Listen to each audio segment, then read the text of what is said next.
Olá, nesse vídeo eu vou trabalhar o tema 5 indicadores baseado em EBITDA, né? EBITDA é um indicador muito criticado pela literatura, né? Muito criticado aí tem gente que gosta, tem muita gente que detesta, né? E o meu objetivo aqui não é nem entrar nesse mérito, mas mostrar como que as organizações utilizam o EBITDA, né, para monitorar diferentes aspectos da sua operação e da sua alavancagem.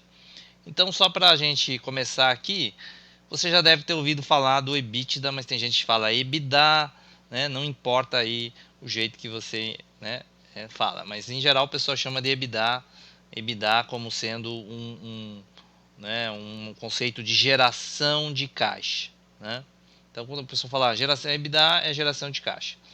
Na verdade, o EBITDA, pegando aqui no inglês, é o earnings, que seria lucro em português, before, que é antes, e interest, que é juros. Então, é lucro antes de juros, tax, que é o T, de imposto de renda e contribuição social, né? E o depreciação, que é depreciação normal, e a amortização de ativos intangíveis, né? Então, esses dois itens aqui, ó, apesar deles serem operacionais, eles são excluídos, porque a depreciação é um item operacional, a amortização é um item operacional. Esse item aqui, juros, tem muito a ver com a estrutura financeira. E imposto de renda é, de alguma forma, operacional, mas ele tem muito a ver com competência tributária, né?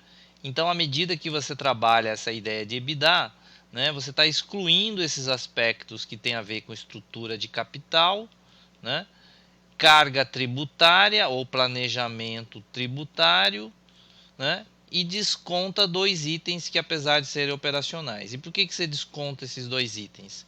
Porque a ideia aqui é trabalhar com C de caixa, né? Então, no momento que a depreciação é contabilizada, ela diretamente não tem efeito no caixa, tem sempre o efeito indireto, que é a questão do imposto de renda, né? Mas então a ideia aqui é uma geração potencial, porque é baseada no DRE, operacional, originada da operação, né, de caixa. Fica muito ruim, com muita coisa para falar, então o mercado simplesmente fala geração de caixa para EBITDA, né? Então esse é o modelo aqui de geração de EBITDA. EBITDA calcula desse jeito, tem aquele modelo da CVM, né? Tem o modelo recorrente, o modelo EBITDA ajustado, quer dizer, sempre você tem que tomar um cuidado em olhar direito como que uma empresa calculou o EBITDA. Muito bem, quais são os indicadores então que você usa o EBITDA, o EBITDA? O primeiro é mostrar uma ideia de eficiência.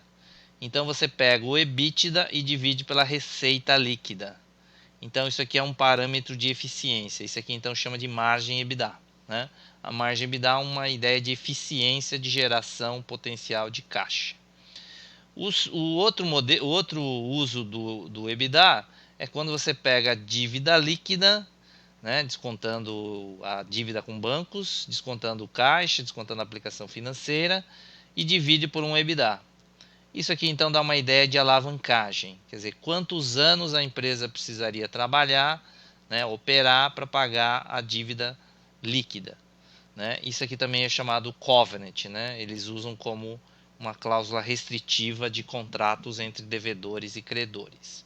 Então, de um lado a eficiência, de outro lado a alavancagem. Então, note que com duas informações, com três informações, receita, EBITDA e dívida líquida, você já consegue ver a eficiência e já consegue ver a alavancagem.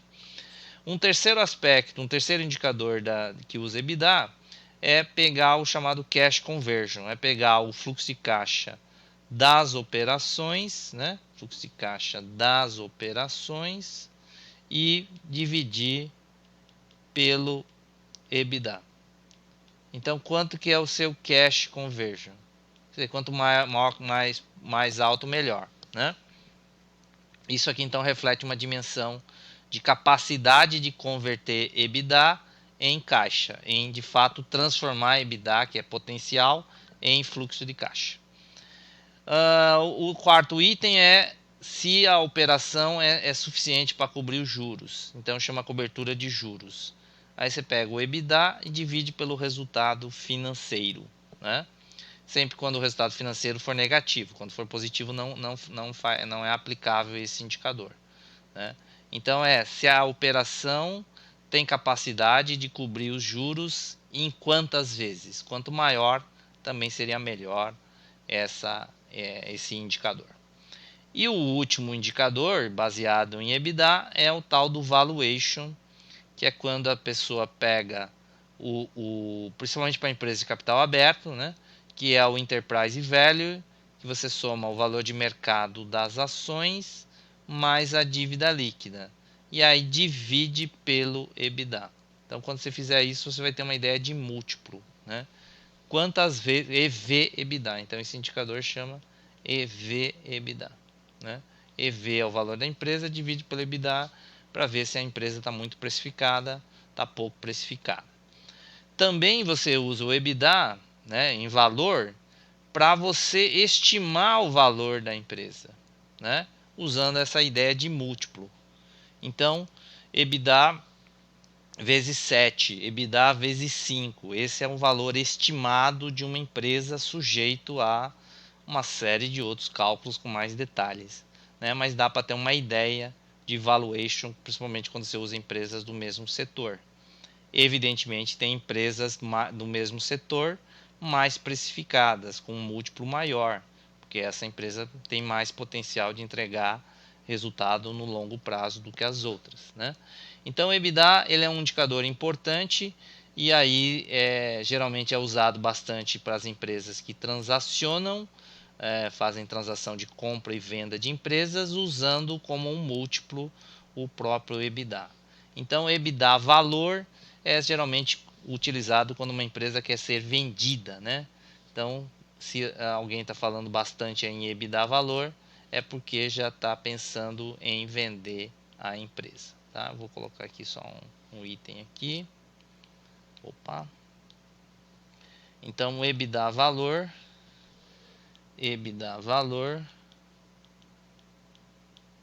geralmente, se o objetivo é aumentar o EBITDA valor, é porque há uma sinalização de venda da empresa, tá?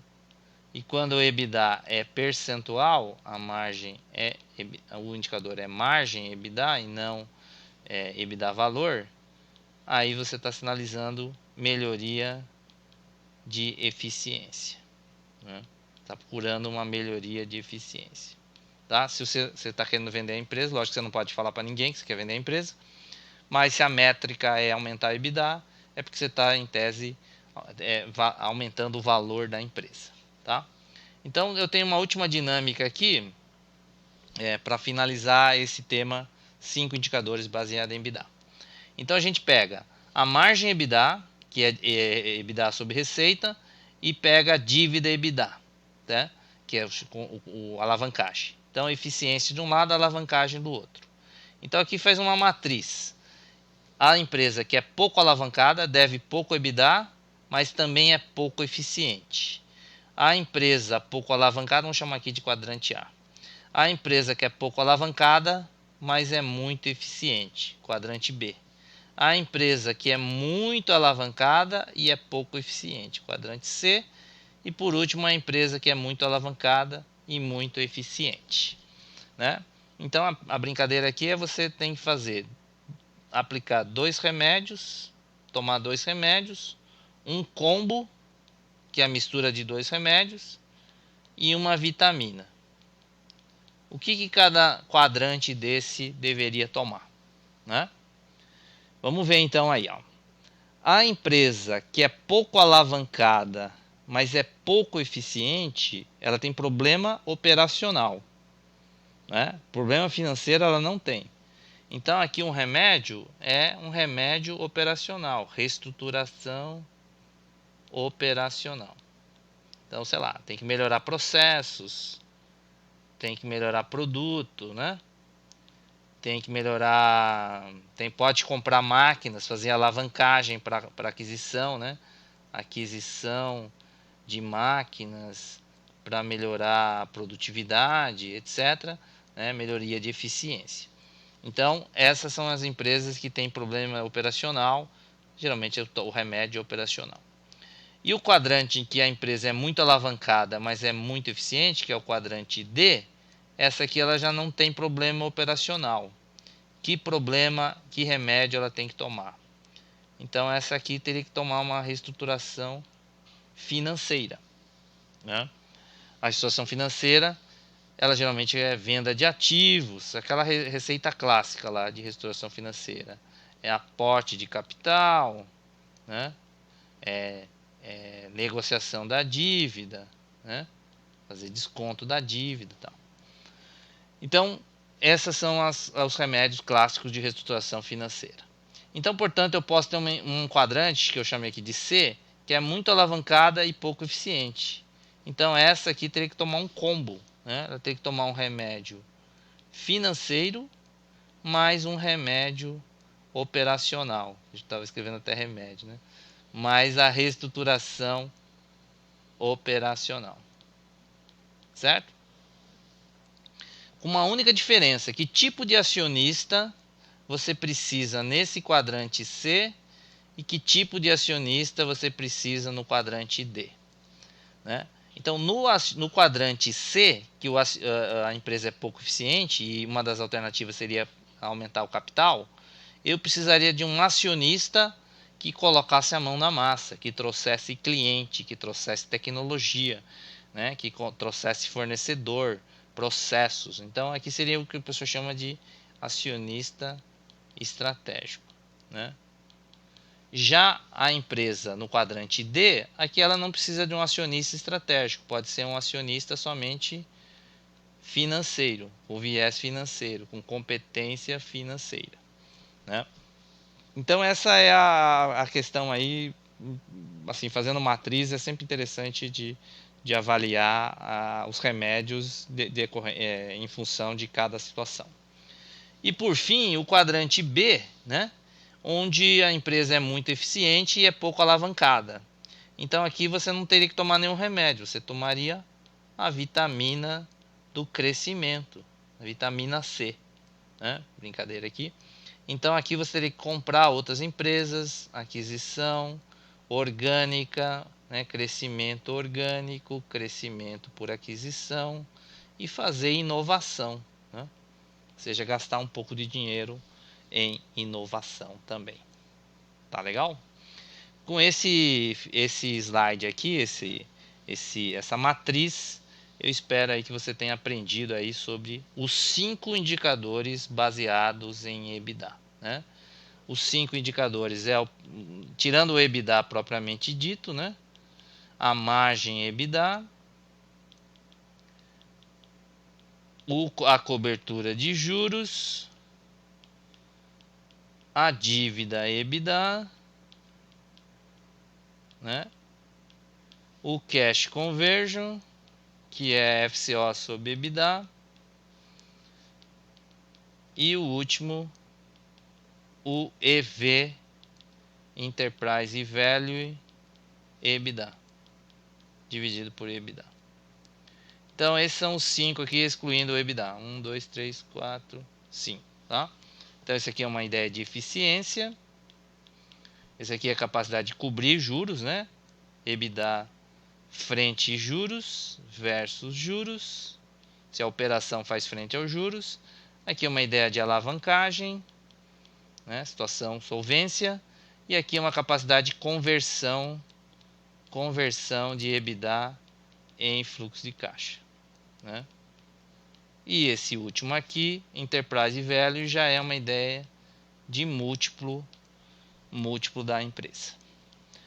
É isso aí, obrigado, até o próximo encontro aí que temos. Obrigado.